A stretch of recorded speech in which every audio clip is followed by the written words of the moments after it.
What's the best FNAF game? This is a question that not many people agree on since it's opinion-based. In this video, we will go over every FNAF game, not including DLCs, spin-offs, or the platforming games like Freddy in Space, and those. Let's get right into it, but just note this is just my opinion, and if you have an issue with my opinion, good for you, but I'm not changing it. FNAF 1. The first game in the series. This is a game where you spend 5 nights, obviously, trying to survive against 4 animatronics, plus 1 rare one. They are Freddy, Chica, Foxy, Bonnie, and Golden Freddy, which is the rare one.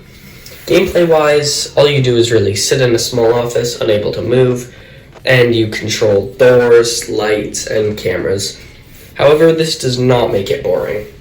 For horror aspects, I'm going to give it a 6.5 out of 10. Gameplay, 4 out of 10. Sorry, but all you do is sit in an office. Graphics, 6 out of 10. And affordability, it's pretty cheap, so 9 out of 10. FNAF 2. The second game in the series. Yet again, you're just in an office for 5 nights. The animatronics from FNAF 1 are there, and they are withered, and there's a lot more too. There are toy versions of the animatronics, all except Golden Freddy, and there are also some other ones, mainly Balloon Boy and Puppet. Actually, those might be the only other ones, I'm pretty sure. Horror aspects, 5 out of 10. It's just not that scary. Gameplay, 5.5 out of 10. You still do more than in FNAF 1. Graphics, 5.3 out of 10. Not that great. Affordability, also 9 out of 10.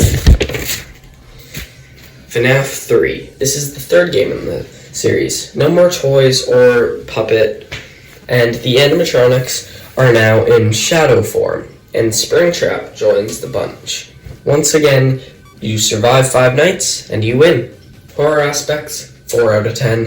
Gameplay, 3 out of 10. It's pretty boring. Graphics, 4 out of 10. Sucks. Affordability, it is the same as the other games, but since it's not as worth it, 7 out of 10. FNAF 4, the fourth game. This game is often said to be the scariest. I totally agree with this. Nightmare versions of the animatronics, no Springtrap, no Balloon Boy, 5 nights, just survive. Horror aspects, 10 out of 10. Gameplay, 6 out of 10. Graphics, 7 out of 10. Affordability, 9 out of 10. Five Nights at Freddy's Sister Location. This is the 5th game in the series, and you're in a new underground building created by William Afton, and you have the Funtime animatronics to deal with, and whatever the heck this is. You actually move this time, and you have tasks. Horror aspects, 7 out of 10. Gameplay, 7 out of 10. Graphics, 7.5 out of 10, and affordability, 6.5 out of 10. FNAF 6. You have 1 goal, get rich, or I guess 2. You also kinda gotta survive. This game is Pizzeria Simulator. It's pretty fun, there are tons of mini-games, and tons of robots. New survival tactics, and lots of gameplay. Horror aspects, 5 out of 10. Gameplay, now, the office segment is really boring, so I would put this at 3 out of 10, but because of how many mini-games there are, 7 out of 10. Graphics, 6 out of 10, and affordability, 9 out of 10.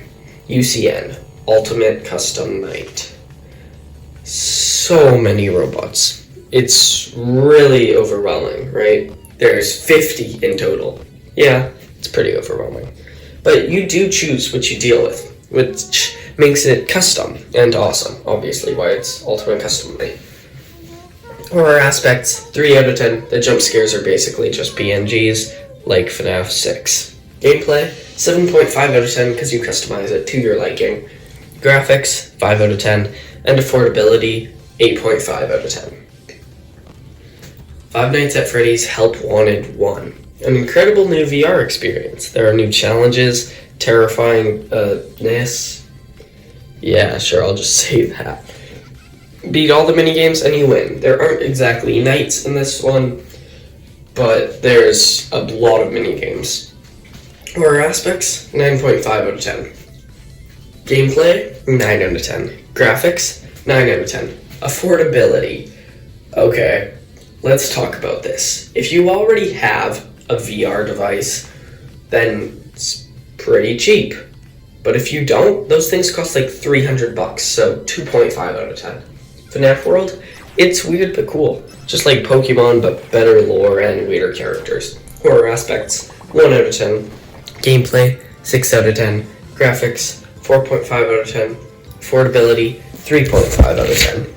Security breach. Free roam game where you play as a homeless kid in the Mega Pizzaplex, working with Freddy, specifically Glamrock Freddy, to escape at 6 a.m.